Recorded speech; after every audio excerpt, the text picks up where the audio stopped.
Hi, my name is Julia Menti, and I'm going to be doing my project on gender affirming care for transgender youth. To do a quick overview of my project, I'm going to talk about the population that we're specifically talking about here, transgender adolescents. We're going to talk about what gender affirming medical care actually looks like. We're going to talk about the current discrimination against this population, as well as access issues that are being faced right now. And then we're going to look at some of the micro levels of care and competency in counseling with transgender youth. And then we're going to look on a more advocacy level and macro level to talk about ways that we can be supportive as counselors. And then I'll do a brief reflection. Okay, so giving ourselves some basic definitions, we want to understand gender identity. And I want to just clarify right now that there's so much more to learn than I can provide in this introductory PowerPoint, but I do encourage people to take a training on gender identity and sexual orientation.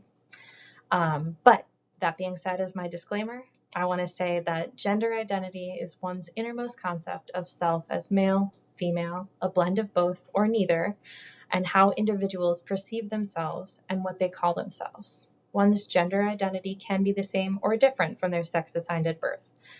So we'll talk a little bit in this presentation about cisgender versus transgender. So cisgender would mean someone who identifies with the gender that they were, with the sex that they were assigned at birth.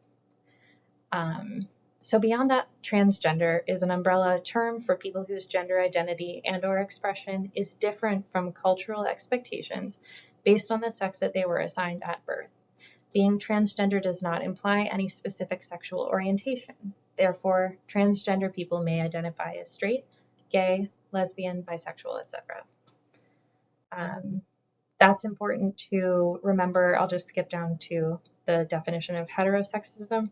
So that about your sexual orientation being separate from your gender identity is important for counselors to remember when working with individuals to avoid heterosexism, which is the assumption that everyone is heterosexual or should be. So this can still even apply when we're working with our transgender clients.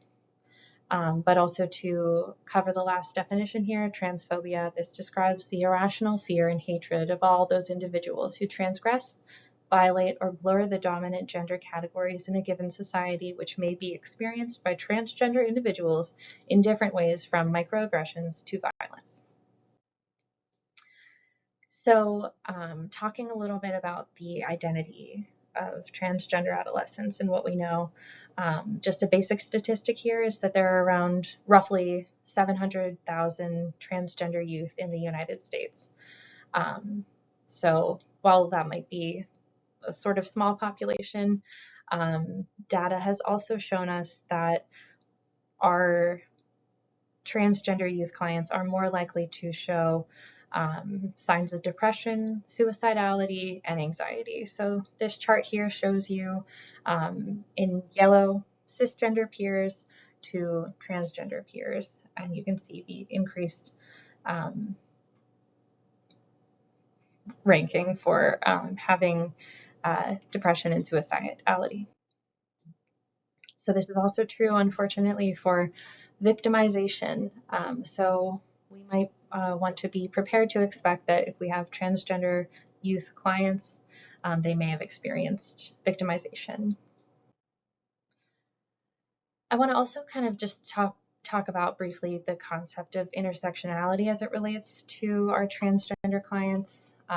This quote here kind of just highlights that Black trans women will more likely experience victimization than their peers, than either their Black peers or their cisgender peers. So we know as a concept from our multicultural class that these identities can actually have a compounding factor when a person has multiple minority identities. So that's important for us to remember going into this work as counselors. So talking a little bit about what we mean when we're talking about gender affirming care. This chart here is specific to gender affirming medical care that will be provided to transgender youth when they are able to access it. So the first one that I want to mention is puberty blockers. So puberty blockers are used pre-puberty to actually stop the body's production of the hormones that induce puberty, whether that be testosterone or estrogen. When puberty blockers are stopped, the hormones that your body would typically produce resume, and then the puberty transition would take place. The next one I want to talk about is hormone replacement therapy. So this would be reserved for minors who have been on puberty blockers for years. So this is kind of the next step in the decision-making process of getting gender-affirming care that helps a person get closer to having their physical appearance more accurately match their gender identity. So this would be the use of synthetic testosterone or estrogen used to aid transition to the gender identity that a person identifies with. This is something that the research shows typically is not used until age 18, other than in rare cases. Lastly, surgery, both top or bottom surgery, are plastic surgeries that can help make features resemble the gender identity that a person identifies with. This is, again, a very rare procedure for minors and typically not until age 18. Okay, so talking about the social justice aspect of this, I want to go into some of the laws and then questions of access that we should be aware of as counselors. So I want to start this off by talking about the state laws that exist. There are 26 states that have banned gender-affirming medical care for minors. So that means that they have a variety of different types of bans all across different states, but they block minors from being able to access that medical care that we talked about. So that I'll just skip to the bottom to the Supreme Court decision of U.S. versus Skermeti. So that there was a state law in Tennessee that was upheld by the United States Supreme Court. And so that has kind of given the go-ahead to all the rest of those 25 other states that have bans, that there's a precedent for the Supreme Court determining constitutionality of that ban on gender-affirming care. So that impacts a large number of states that I'll show you on the next slide. But I also want to mention the executive order from January 28, 2025, which is kind of something we should consider like a directive. It doesn't have it's not a law, but it is the will of the president of the executive order, of the executive branch. So that would be kind of setting the stage, setting the tone for the administration's response to gender-affirming care for minors.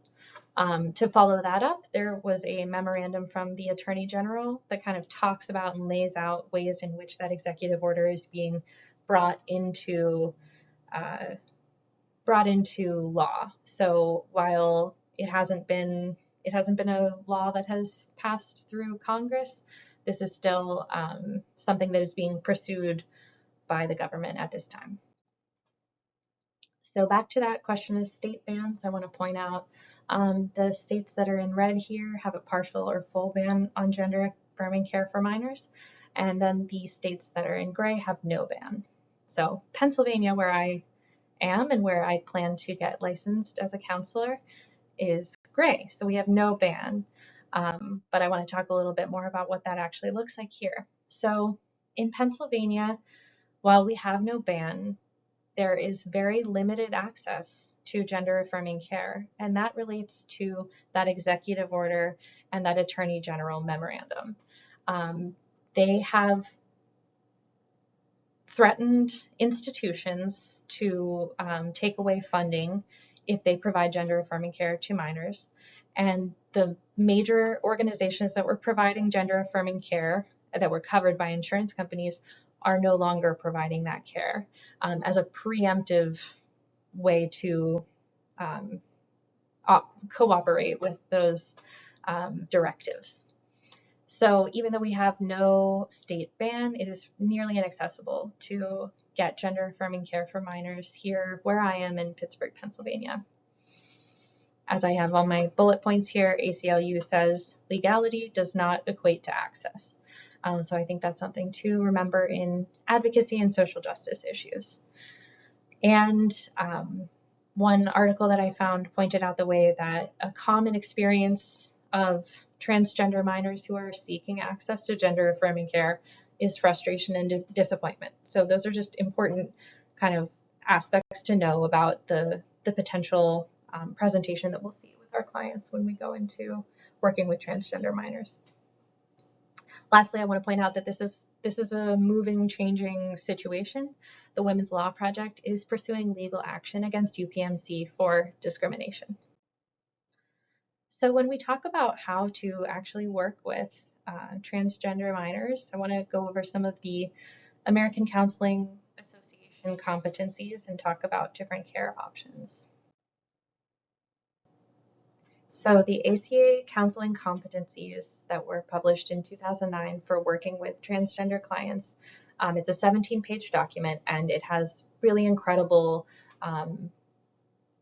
perspectives on how we can best serve our clients.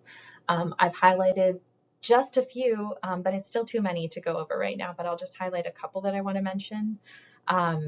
We should be using gender affirming language and the pronouns that are asked of us by our clients. We should recognize our role in helping our clients access gender affirming care. I'm going to talk about that later.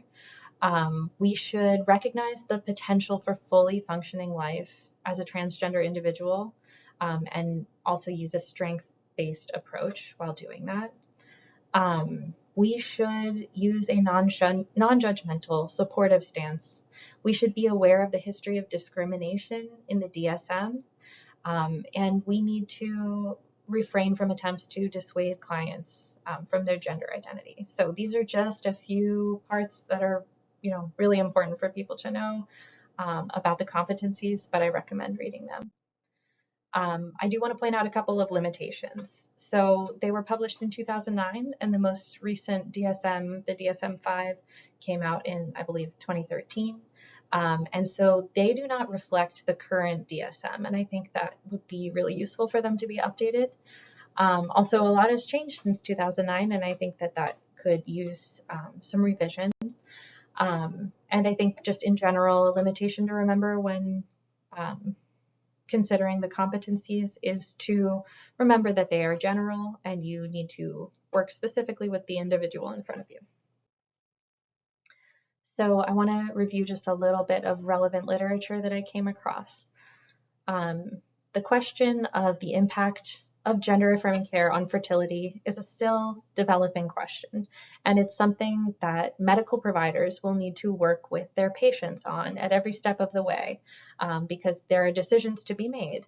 And I think that's a really important thing for counselors to know as we work and support our clients as they're accessing medical care.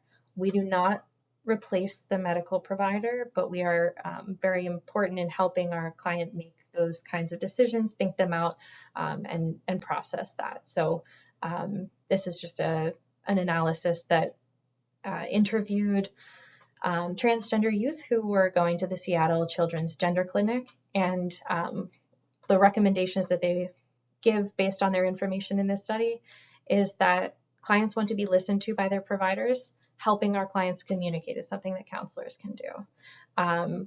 Clients want support with fertility counseling. Let's make sure that we can help give the correct referral as needed as their counselor. So one final really important point I want to make about the micro level work that we're going to be doing with our with our clients who are transgender youth is letter writing on their behalf. So this relates to the requirement from most insurance companies that there be, and from medical professionals, that there be evidence to validate the necessity of gender affirming care. So only licensed health professionals, including licensed professional counselors, are qualified to write those letters. So in that way, professional counselors are a gatekeeper for our clients' access to medical care. So this is something really important that we can do to advocate for them and help them move that process forward. Also help educate them, do psychoeducation, and just communicate on a broad level about their decisions and about their medical care and how we're helping them access that. So that would be what I put forward as my advocacy strategy on the micro level. So moving to the broader view of how we can advocate as counselors related to this social justice issue, I want to talk first about the national level. We have the organization SAGE, Society for Sexual, Affectional, Intersex, and Gender Expansive Identities. That's part of the American Counseling Association. Membership in SAGE allows access to a lot of benefits that can help counselors as they're working with transgender youth. There are some others that I've listed here that are also advocacy organizations on the national level that you can learn from and get involved with. Also on the local level, I did some research on my area where I live, which is Pittsburgh. There are a few organizations other than the Women's Law Project, which I already mentioned, that are advocating for access and care for transgender youth. So here are 3 of those organizations. My macro level advocacy strategy that I put forward is to get involved with either a professional organization or a political organization. We should advocate using the knowledge, training, and skills that we have as counselors to support the advancement of transgender youth access to necessary gender affirming medical care. So finally, to conclude, I want to say that this has been a really amazing project for me, for my both just like from an educational perspective as well as from kind of uncovering some biases that I had before going into it, that have also really been helped. I've been able to understand this situation a lot better through doing this project. I am not a transgender individual, but I do identify myself as an ally. But even, as an ally, I had so much to learn through this project. So I hope that any of it has been useful and educational to those of you who are watching it as well. And I appreciate you all so much. Thanks. Here are my references. One more slide. Thank you.